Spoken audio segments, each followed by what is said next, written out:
Hello guys, ағылшын тілін нөлден бастап үйренудің 15-ші сабағы және бізде бүгінгі тақырып all prepositions of place.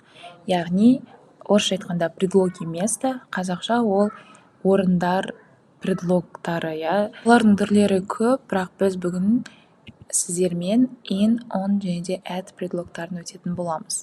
In предлогын біз бір нәрсенің ішінде екенін айту үшін қолданамыз. In, я.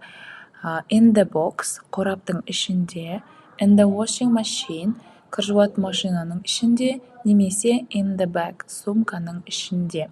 Мысал келтіріп көрейік. There is milk in the fridge.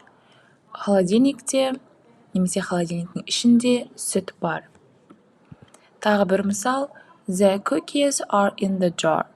Яғни, печеньелер банканың ішінде, немесе банкада, я. Келесі бізде on дегеніміз бір нәрсенің үстінде тұрғанын айту үшін қолданамыз, я. Орысша ол на поверхности чего-то, үстінде. On the box, қораптың үстінде, on the washing machine, кір жуатын машинаның үстінде, немесе on the laptop, ноутбуктың үстінде. Мысал келтіріп көрейік. The TV remote is on the sofa. Яғни телевизордың пульті диванның үстінде. Тағы бір мысал. The cat is on the table. Мысық үстелдің үстінде. Түсінікті. Келесі бізде at-ті біз general places. Мынау 4 жерге әрқашан at предлогын қолданамыз.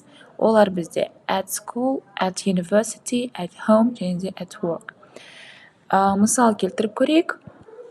The children are at school. Балалар мектепте. Тағы бір мысал. My father is at work. Менің әкем жұмыста.